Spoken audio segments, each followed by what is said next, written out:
Ya son las 9 de la mañana con 9 minutos y a lo que estuvimos obviamente anunciando, vamos a ir con nuestro panel el día de hoy.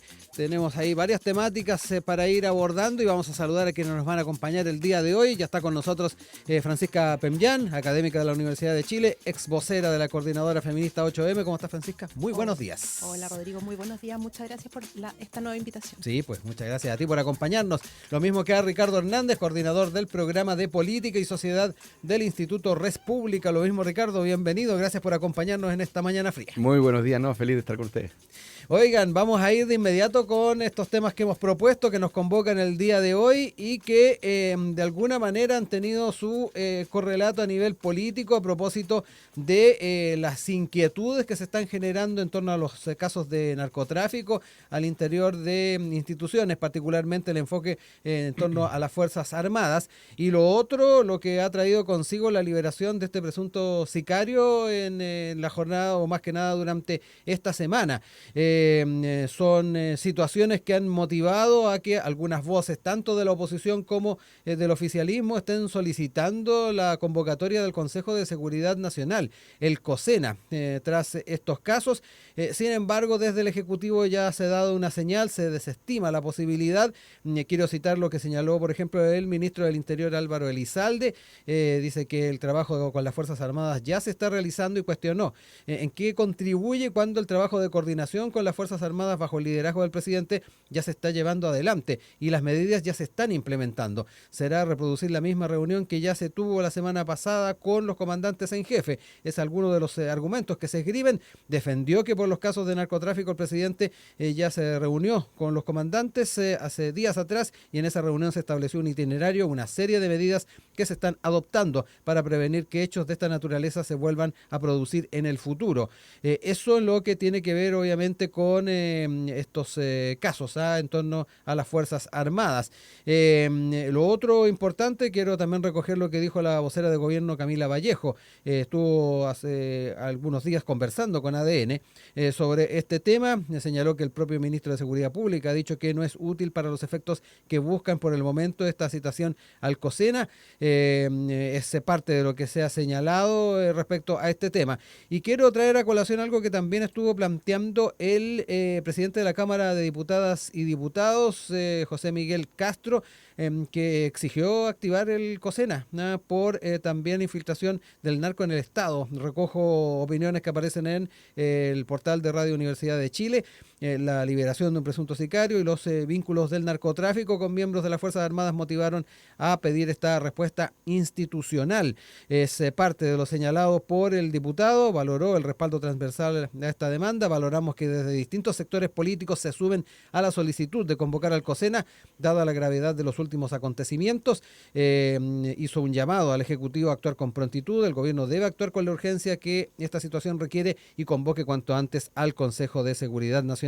La ciudadanía espera respuestas claras y medidas concretas frente a una amenaza que ya no es solo delictual, sino también institucional. Son algunos de los elementos que han estado sobre la mesa, que han estado en el debate y que quiero a su vez plantearles para poder conversar e ir planteando algunos particularmente elementos en esta conversación. Francisca, parto contigo. Cuéntame un poquito cómo has estado viendo esto. Creo que esto ha ido evolucionando con el paso de los días porque, a ver, personalmente creo que citar al COSENA por el caso del ejército no se justifica. Efectivamente, hay una conversación directa, por lo que también he podido leer. Sí.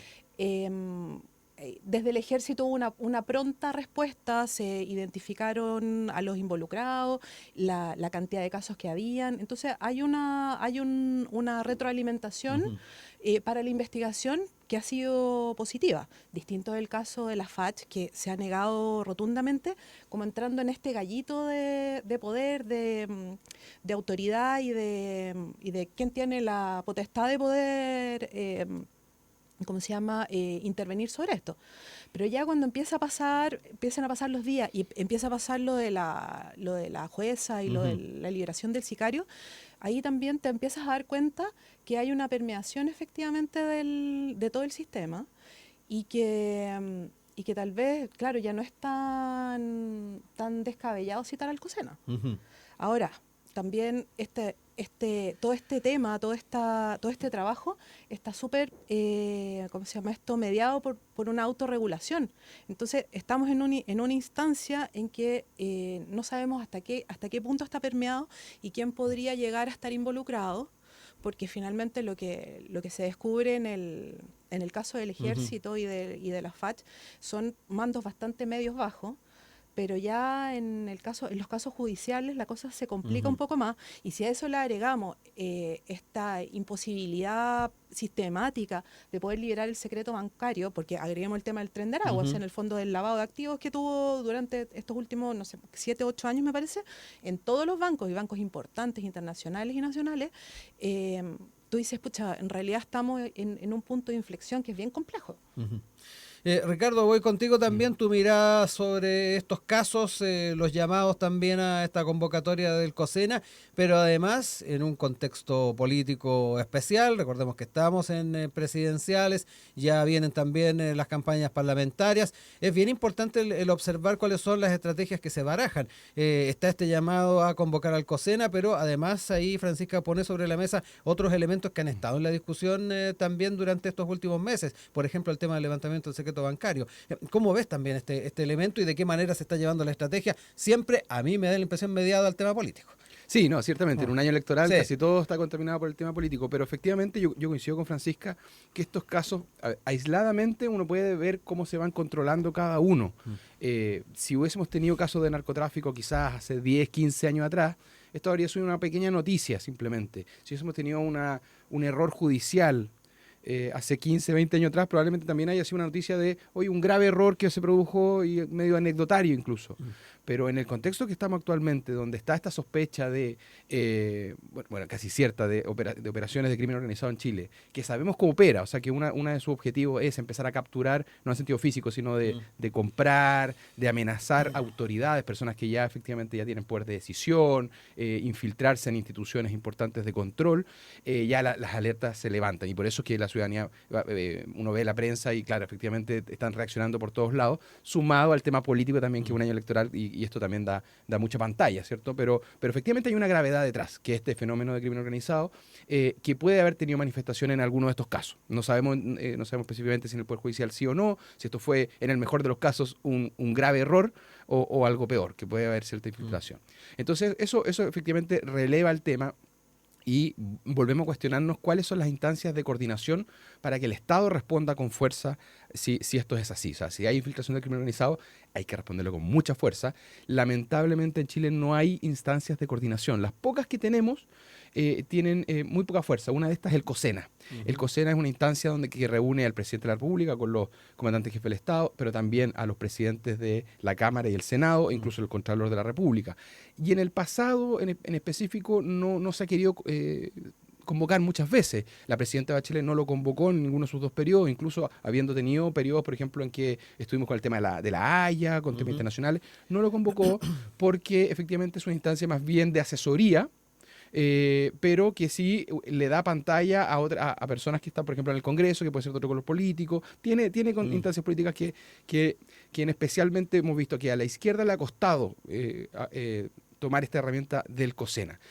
Uno puede ser porque solamente tiene esta instancia asesora, no cumple otro rol, y dos, porque podría tener alguna carga histórica el tema de esta institución. Pero es la única que tenemos, mientras no salga una ley de inteligencia que aúne la coordinación del Estado, o sea, de verdad una coordinación efectiva entre el presidente, las Fuerzas Armadas, las policías, educación, o sea, de una manera bien holística, combatir el crimen organizado o la cultura del narcotráfico, como se ha denominado, no tiene instancias de coordinación. Claro, extraña que el gobierno descarte tan rápido la opción del COSENA, siendo que es de las pocas instancias de coordinación entre varias instituciones del Estado que tenemos, y la descarte tan rápido en un caso que podría ser muy, muy grave. Francisca, voy contigo. Ahí se plantea por Ricardo el tema ideológico muchas veces a la hora de poner paños fríos a, por ejemplo, convocar al COSENA. Recordaba también un poquito las instancias en que se ha convocado, gobiernos en los cuales nunca se hizo. ¿Cómo ves también ese argumento? Y obviamente si quieres ahondar en otras cosas, ahí abierta la puerta. O sea, claro, Ricardo tiene razón en el sentido de que es una instancia de asesora que finalmente tiene no tiene claridad dentro de tener una vinculación respecto de las decisiones que se van a tomar. Y si bien el gobierno podría haberlo hecho, pues, lo que se ha demostrado es que hay como una comunicación bastante directa entre las instituciones, independiente de que finalmente ese no es el problema, porque el problema no está en las cabezas en este minuto, el problema está en estos mandos medios, en esto que permiten o que se les ha permitido tener mucha independencia y terminan generando los problemas. ¿A qué me refiero? Con el caso del sicario. ¿Cómo se demora un documento que se manda por internet en llegar un día de una institución a la otra? O sea, eso no tiene que ver necesariamente con la jueza, y no es por defenderla, para nada, no, ni una cercanía ni nada con ella. Pero finalmente ahí hay alguien, hay intermediarios que son los que se escapan a las regulaciones y que finalmente, cites o no cites al COSENA, no tiene una injerencia respecto de una solución real a ese tipo de problemas. Distinto es, y quiero reiterarlo, el tema del secreto bancario. En el fondo, ¿cómo no sacamos nada con tratar de atrapar solamente a este sicario que ya se fue, además de Chile, si ya tiene orden de captura internacional? Si lo que necesitamos es cortarle los ingresos, pues, lo que necesitamos es cortarles el flujo de plata para que no puedan operar. Entonces, yo creo que el tema también va por ahí. O sea, y por lo que dice Ricardo también respecto de la educación. Pero la educación tiene que ser básica.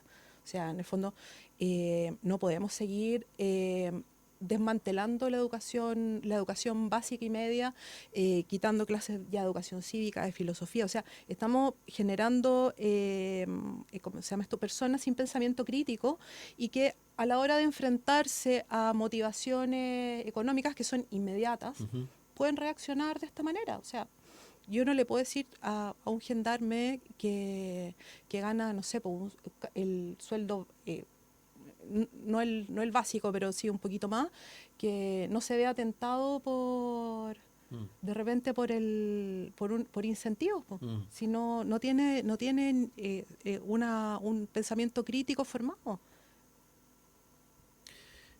Ricardo, Sí. varios puntos ahí.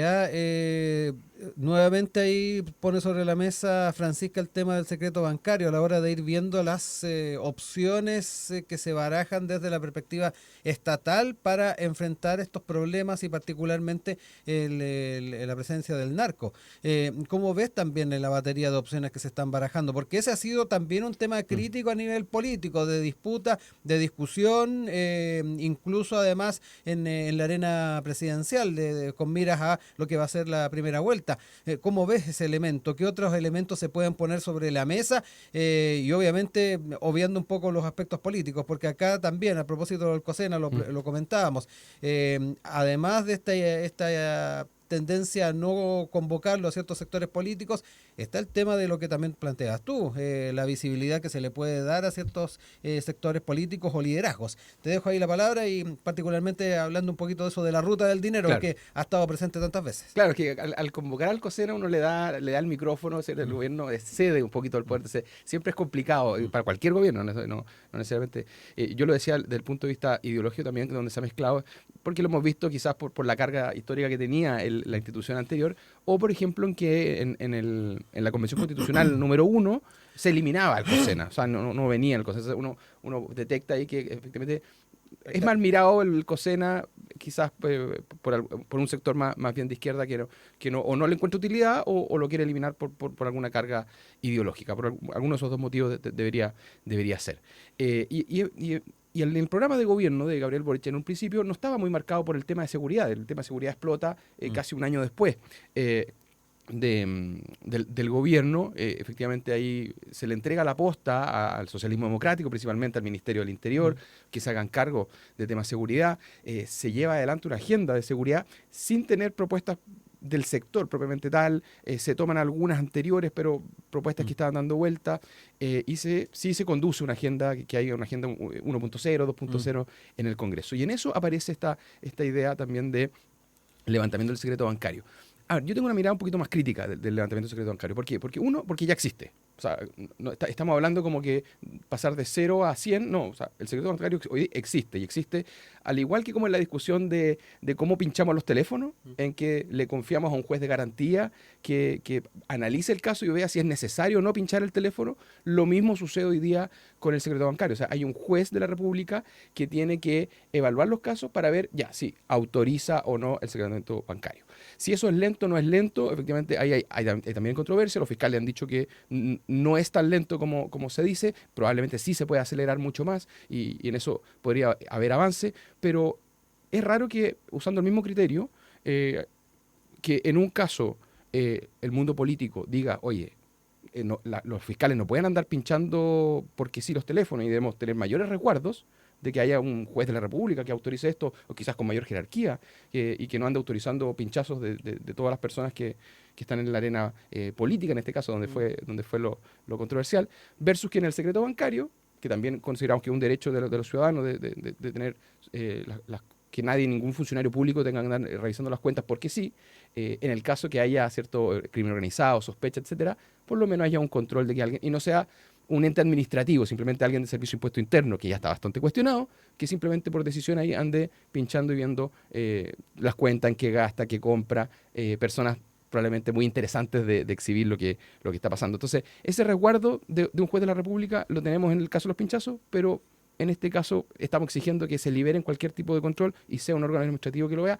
Me parece como todavía que la discusión está ahí efectivamente en caliente. Sí. Francisca, ¿es comparable? Es que yo tengo entendido que la ley del levantamiento del secreto bancario está bien regulada. No es como que puedan ir a pincharte la cuenta, vas a ver qué compraste en el supermercado. O sea, son casos específicos, con motivaciones específicas, en instancias muy particulares. Y justamente por lo que dice Ricardo, o sea, finalmente si no lo normamos y lo regularizamos, pasa esto que quede al arbitrio de quien considere si es o no pertinente, y que puede pasar lo mismo como con lo que dices tú respecto de los pinchazos de los teléfonos. Eso también debería estar regulado, finalmente. Entonces, al legislar, regula y nivela y es parejo para todos.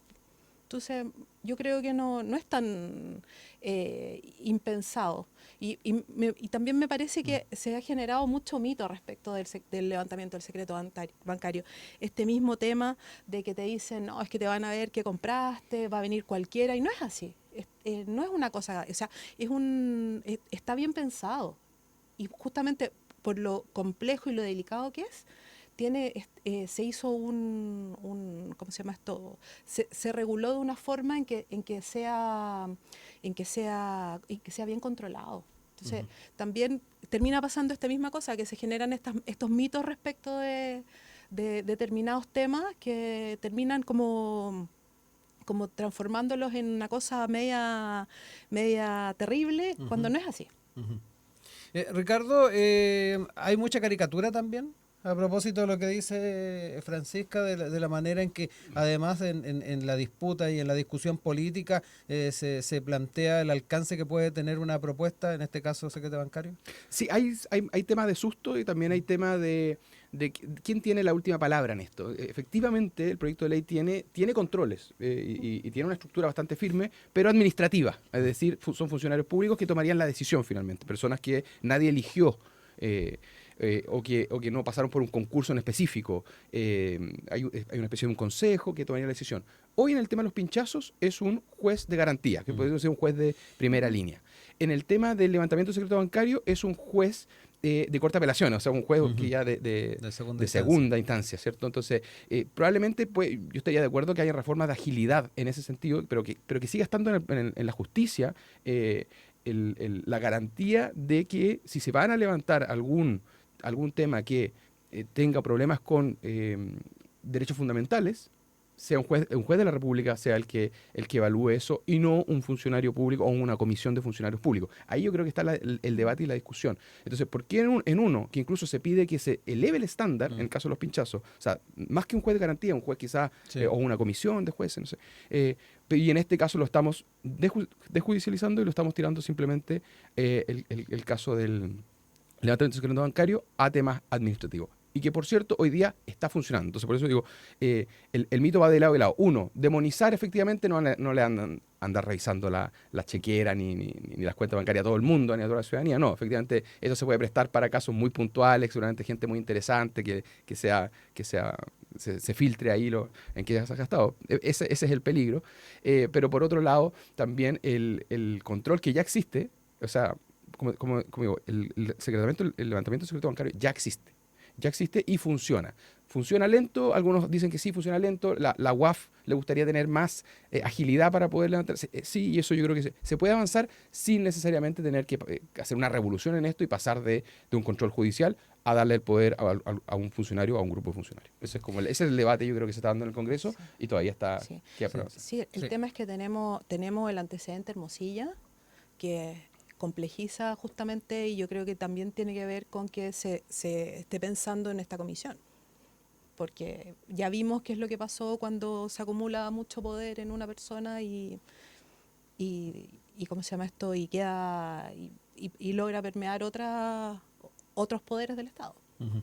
Ricardo, también para ir cerrando, al menos sí, este bloque. Justamente, por ejemplo, el Servicio de Impuestos Internos, que se ha visto permeado. O sea, funcionarios del Servicio de Impuestos Internos justamente, o por lo menos se jactaba de tener, no he visto la investigación específica de Hermosilla, pero Hermosilla justamente se jactaba de tener personas en Servicio de Impuestos Internos a quien él podía manipular o que tomaran ciertas decisiones. Entonces, justamente, efectivamente, rebajar esa instancia, para mí, yo creo que todavía está contaminado con tema político, el tema del levantamiento del secreto bancario. No es la gran novedad, no va a ser la revolución en el tema, y me parece que hay unos criterios que son dispares que el mundo político todavía tiene que solucionar.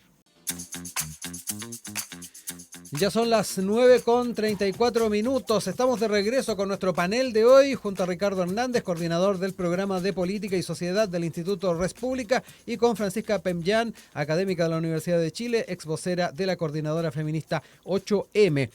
Nos vamos a la arena política, a la presidencial, y particularmente algo que publicó durante las últimas horas Bio Chile, respecto a la estrategia que se está llevando adelante por parte del Partido Republicano y José Antonio Kast, con miras a lo que va a ser esta elección. Se plantea una nueva hoja de ruta: representar a la verdadera oposición de Boric. Es al menos lo que da cuenta esta publicación del equipo de investigación de Bio Chile, y señalan, aunque para muchos el centro podría ser el que defina las elecciones presidenciales de noviembre, en el comando de José Antonio Kast apuestan por otra estrategia. Para ellos la definición será entre quienes apoyan al gobierno de Gabriel Boric y aquellos que se oponen, y ahí el Partido Republicano marcaría la diferencia. La campaña estará marcada por 3 temáticas: seguridad, migración y progreso económico, y señalan no caerán en peleas chicas ni descalificaciones. Es parte de lo que se puede observar en esta al menos publicación de Bio, donde se esboza parte de esta estrategia. Un tema importante que queremos tocar a propósito de lo que se viene de aquí en adelante, y además, y cito a uno de los párrafos donde se plantea distintos temas referentes a esta estrategia. Señalan internamente que esta vez los ciudadanos quieren salir de los problemas que los rodean, quieren caminar tranquilos por las calles de sus barrios, y al apoyar a Kast buscarían un cambio radical, dejando en un segundo plano el que consideran, al menos en esta nota, el punto débil del candidato republicano, que son las diferencias valóricas. Quiero entrar en este tema porque obviamente se está tratando de hacer contrapunto respecto no solamente a la agenda del oficialismo, sino que además lo que se está dando en la interna de la misma oposición. Es parte de lo que se lee en esta nota, en esta investigación, y quiero también comentarlo con ustedes para ver también cuáles son sus apreciaciones. Ricardo, parto contigo ahora. Cuéntame un poquito cómo ves al menos lo que se ha estado esbozando en esta nota, y a la hora de ir viendo las alternativas que se barajan para diferenciarse no solamente del oficialismo, sino que también de la propia oposición. Sí, si analizamos las campañas, y lo hemos analizado en el programa varias veces, se ha visto una consistencia en el Partido Republicano en tener pocos voceros, prácticamente uno, el propio candidato, y tener una agenda en que van marcando propuestas semana a semana. Esa ha sido como como la agenda sin entrar en polémicas chicas. Y al parecer le ha ido funcionando, ha ido subiendo por lo menos en las encuestas. Y yo creo que este es como el corolario de esa campaña, del éxito de esa campaña que ha tenido el Partido Republicano. Por el otro lado, le ha costado un poco más a Chile Vamos dar a conocer sus propuestas. Se han dado a conocer más bien por polémicas que propuestas, y eso le ha costado varios puntos, a veces incluso en las encuestas, y posicionarse como al punto de perder ese pole position que había tenido tanto tiempo la candidata. Lo mismo que a Kaiser, ¿no? Matei. Y lo mismo que a Kaiser, que claro, que tuvo como un desinfle, ¿cierto? Que partió muy bien, como agarrando un aire, pero se fue bajando después en los puntos. Entonces, se ve que hay una coordinación del Partido Republicano y las fuerzas de las nuevas derechas que se conforman. Hay que ver ahora respecto a la coordinación que van a tener respecto a las listas parlamentarias de cara a la elección. Porque probablemente lista única está completamente descartado, pero no está descartado una estrategia electoral que se ven con buenos ojos. ¿En qué sentido? Porque hemos visto, incluso desde República, estudios que ven que cuando hay elecciones de varios candidatos, entonces podemos pensar en concejales, podemos pensar en consejeros regionales, y ahora en diputados, sobre todo en distritos medios y grandes, es mucho mejor ir en listas separadas, con competencia, que la gente tenga varios candidatos, y eso suma mucho más que ir en listas separadas. No así, por ejemplo, en distritos chicos, o en senadores, o en candidaturas uninominales como alcaldes o presidenciales.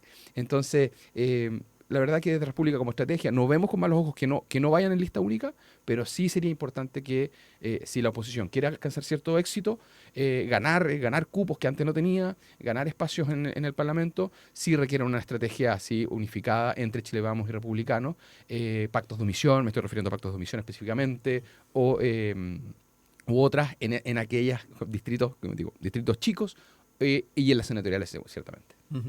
Francisca, también cuéntame un poquito tú cómo ves al menos esta estructura que se ha dejado entrever en esta nota. Ahí lo conversábamos también con Ricardo en paneles anteriores, donde la periodicidad con que aparecen las vocerías en torno al Partido Republicano y del propio José Antonio Kast también han sido bastante acotadas, y bueno, ha estado centrando, tal como decía esta publicación, ciertas temáticas que están en la preocupación de las personas, pero lo que ha marcado habitualmente la impronta del Partido Republicano estaba un poquito dejada de lado. Vamos a ver en qué momento también empiezan a aparecer los temas valóricos, y efectivamente se empieza a salir un poco de este libreto que al menos se estaba esbozando. Te dejo la palabra. Sí, yo creo que antes de entrar en los temas valóricos, que finalmente creo que es lo más complejo de la campaña de Kast y de Kaiser, creo que me parece que es muy complejo esta propuesta de seguridad y se me olvidó migración, seguridad, migración,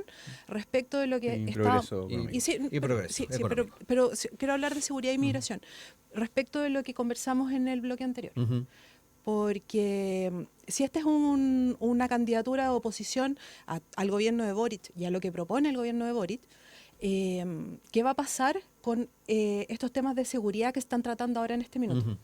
Creo que eso se transforma justamente en un problema. O sea, estoy tan preocupado de la seguridad pero me voy a oponer a todo lo que proponga el gobierno, cuando en realidad estamos conversando de que estamos en un minuto de inflexión, es un punto crítico respecto de cómo vamos a enfrentar la seguridad, este mismo llamado al COSENA o no llamado al COSENA, este tipo de, ¿cómo se llama esto? De levantamiento del secreto bancario nuevamente.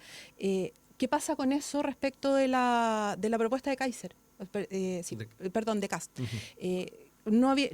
Esta vocería súper simple y súper como amigable que se ha visto hasta el minuto de parte de ellos, no ha hablado respecto a este tema. Está como bien dejando que pase el tiempo, cuando justamente es el minuto de, si a uno le interesa realmente la seguridad, de intervenir. O sea, este es como la liga mayor de la seguridad.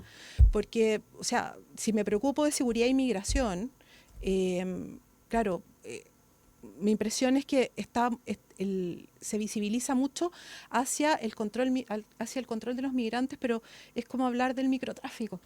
Ese es como el paralelo que se hace.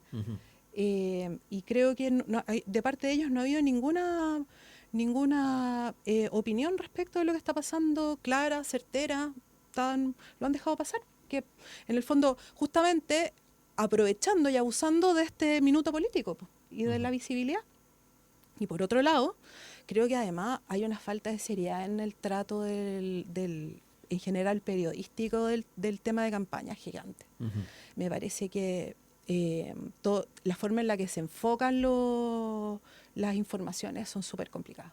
Porque la verdad es que a mí me importa poco lo que pase internamente en la vida de un candidato, o sea, independiente de que efectivamente pueden haber hechos que son relevantes, pero lo que quiero saber es de los programas.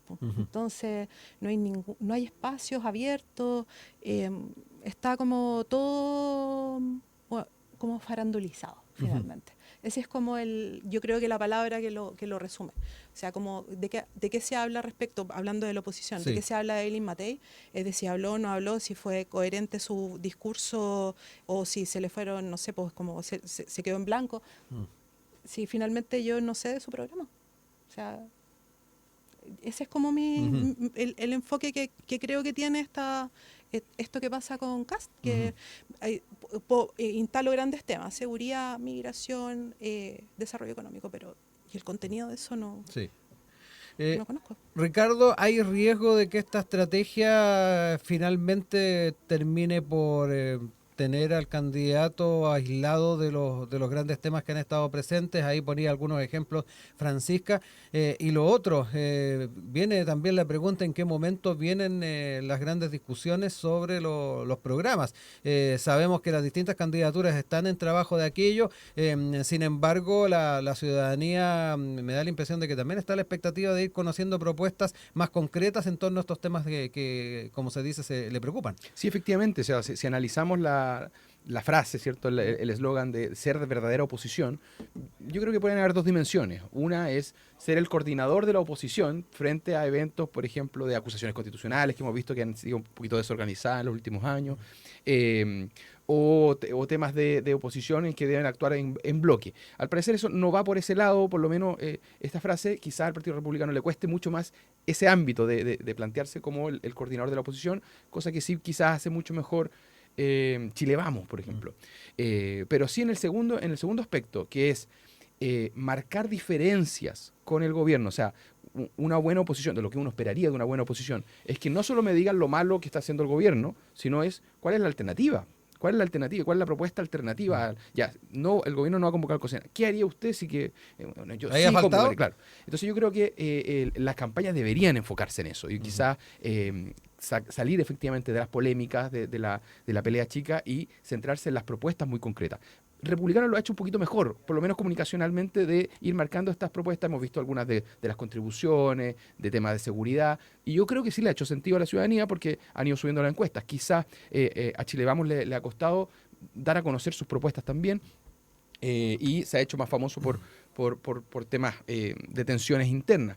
Yo creo que si logran salir de eso, el premio es grande. El premio es grande que se podrían quedar con una buena primera vuelta y eso podría catapultarlo incluso a la presidencia si logran mantenerse con temas que le interesan a las personas, que son temas muy poco elite, que quizá la gente que nos gusta la política a veces hablamos de muchos temas que no son muy interesantes, pero que hoy no son prioridad, porque si uno ve la mayoría de las encuestas, incluso los estudios un poquito más profundos de la prioridad de los chilenos, está seguridad, migración, y ya en el quinto lugar empieza a aparecer expectativas de crecimiento económico, de mejor empleo, o sea, por ahí van los temas, y eso yo creo que lo ha sabido leer muy bien el Partido Republicano y le ha dado muchos réditos y su estrategia, y la nota está recogiendo eso.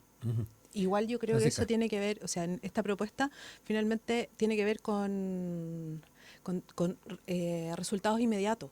Y eso es lo que nos tiene embarcados en este minuto y hace mucho tiempo en estos eternos problemas, porque nos ocupamos de lo urgente y no de lo importante.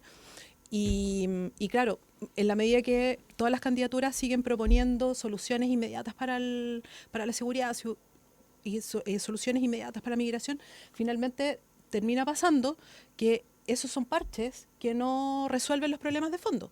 Entonces, nuevamente, la falta de educación política hace que haya también muchas personas que ven esta esperanza en estos grupos, en estos partidos, que además son nuevos y que optan por pensar que, pucha, de repente sí, pues voto por ellos porque con los otros ya sé que no pasa nada.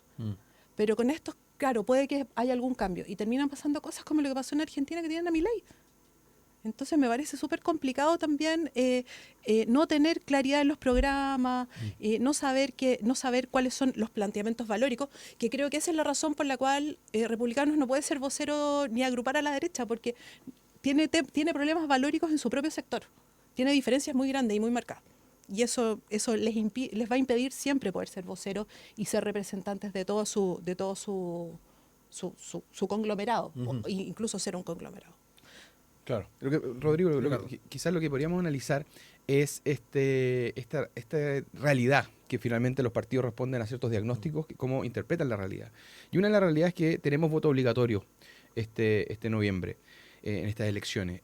Primera vez que, después de que se haya cambiado el voto voluntario, primera vez que tenemos elecciones presidenciales con voto obligatorio. Por lo tanto, van a votar en estas elecciones presidenciales un bolsón de votos importante, me atrevería a decir casi unos 2 millones de personas, que no habían votado en una presidencial. Y que al parecer he visto en algún estudio en la prensa que se habla de que son personas de centro, pero no estoy seguro que se pueda catalogar de personas de centro. Hay todo un debate si todavía existe claro, el centro. y descartado totalmente Sí. que sea un centro ideológico. O sea, son personas de centro que no se identifican con izquierda o derecha, pero eso no quiere decir que sean de centro. O sea, se van a ir con las mejores propuestas. Entonces, también el incentivo está a la propuesta inmediata. Y esto no solo la derecha, o sea, probablemente Jara va a sacar de su bolsón de lo que hizo en trabajo, por ejemplo, de sueldo mínimo, de 40 horas, le va a sacar mucho brillo a eso, tratando de captar ese voto que no había votado, diciendo, oye, yo puedo ofrecer estas cosas.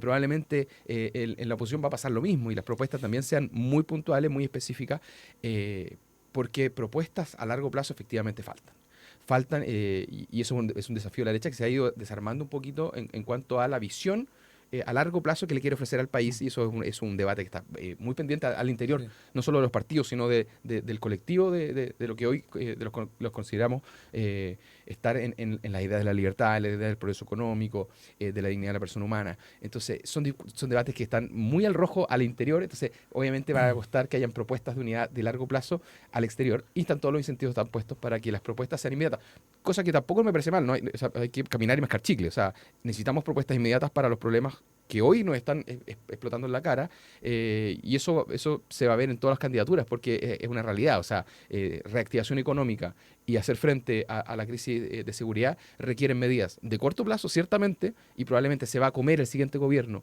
implementar esas medidas de corto plazo, y el debate a largo plazo, mediano y largo plazo, lamentablemente se va a ir postergando. Sí, ahí falta también un poquito de propuesta fuera de la arena electoral para asumir estos incentivos, que yo los veo incluso de repente medio perversos de plantear la propuesta del titular, pero a la hora de desarrollar Sin detalle, claro. el detalle y de la forma en que se va a estar desarrollando de llegar a la moneda, nos encontramos que hay vacíos tremendos, y también la propia ciudadanía, como decías tú, Francisca, tampoco tiene la capacidad o el interés de poder exigir esa profundización en muchos aspectos. Sí, y cada vez nos alejamos más de los temas de fondo por lo mismo. Entonces pasa que surgen candidatos como Kaiser, que propone cosas que son imposibles de llevar a cabo porque legalmente son inviables, pero igual capta a un porcentaje de la población que veo que cifra una esperanza en eso, y eso es lo más perverso, creo yo. Como decir, pucha, te voy a resolver este problema y te lo voy a resolver ya, cuando en realidad eso es imposible, es inviable, y lo que termina pasando es que la clase política terminamos, y me incluyo, siendo, ¿cómo se llama esto?, realmente negligente y mentiroso. Porque prometemos cosas que no podemos cumplir y que sabemos de partida que no las vamos a poder cumplir. Entonces, claro, ahí está el tema de educación, y en eso hemos fallado todos, creo yo. O sea, de poder darnos la molestia, salir al territorio, poder conversar con la gente y explicarle efectivamente por qué esto que se propone no va a ser mañana, se va a demorar más tiempo. Y estamos todos al debe con eso. O sea, en el fondo como que hay como un secuestro mediático de la información, en que todo es seguridad, seguridad, seguridad, seguridad, porque es lo que vende. Cuando en realidad hay otros aspectos de la vida que son igualmente importantes. O sea, el tema de la agenda de ¿cómo se llama esto?, de crecimiento económico. O sea, estamos en una situación mundial de conflicto armado, con más de 37 conflictos armados activos en este Vigente, minuto, claro. vigente en este minuto en el mundo, de los que la población en Chile no tiene idea. ¿Por qué no salen en las noticias? ¿Por qué no salen en la televisión? Entonces, ¿qué es lo que termina pasando finalmente? Que cuando te dicen, no, es que estamos en crisis, en recesión, es porque lo hizo mal el gobierno, pero en realidad tienes una situación mundial que te impide crecer. Pero eso, claro, es una súper buena manera de ganar votos electorales de parte de otros grupos que no están en el poder en ese minuto.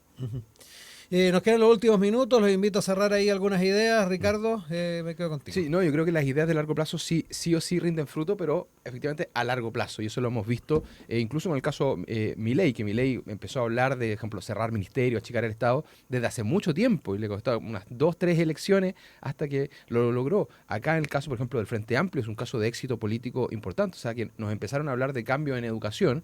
Podemos estar de acuerdo o no, yo no estoy muy de acuerdo, pero sí le reconozco el éxito que tuvieron de empezar a hablar el 2008 de ciertos cambios, el 2011 en cada una de esos hitos, hasta que llegaron al poder y van haciendo populares ideas que en su momento no eran populares. Entonces, a la derecha yo creo que, a los que creemos en estas ideas, yo creo que también hay que jugársela con... a veces ir planteando desde ya ideas que probablemente hoy día no sean tan populares o no tan famosas o no aprendan, pero que ya al momento de llegar al poder ya tengan una base de apoyo ciudadano muy importante, porque ningún gobierno de derecha que quiera achicar al Estado lo va a poder hacer sin respaldo ciudadano. Por ejemplo, de cerrar algunos ministerios. Eso se requiere planteando de cara a la ciudadanía, diciendo por qué es mejor, planteándole bien concretamente, y eso requiere un trabajo no de corto plazo, sino de largo plazo, aunque las ideas sean impopulares. Entonces, a veces, ojo, cuidado con y la impopularidad. Yo creo que ahí, a veces justamente ahí está la raíz del éxito, cuando las ideas son las correctas. Francisca, para cerrar. No, pues que creo que ya tenemos el diagnóstico sacado hace tiempo, todos. Yo creo que nadie, ni en este panel, ni fuera, ni de los que estamos como activamente trabajando en política, no sabemos cuál es la solución. El tema es empezar a implementar, el tema es coordinarnos, poder ejecutar, pero además lo más importante, creo yo, en este minuto, y lo que hemos dejado de lado, insisto, es salir a la calle, es conocer a la gente, es preguntarle cuáles son sus necesidades reales y no solamente quedarnos en Santiago, en el centralismo, en este lugar que conversábamos, y ir a las regiones. Yo creo que por ahí también pasa ¿cómo se llama esto? El cambio real. Sí, cada territorio tiene su agenda, ¿no? Exactamente. Y no puede estar mediada desde el centro. Perfecto, yo quiero dar las gracias a quienes estuvieron con nosotros en esta jornada de jueves con pinta de lunes. Francisca Pemllán, Ricardo Hernández, muchas gracias por estar con nosotros hoy día y estaremos juntándonos nuevamente en futuros paneles para seguir hablando de la actualidad. Gracias a ti, Rodrigo. Muchas gracias, Rodrigo. Que estén muy bien.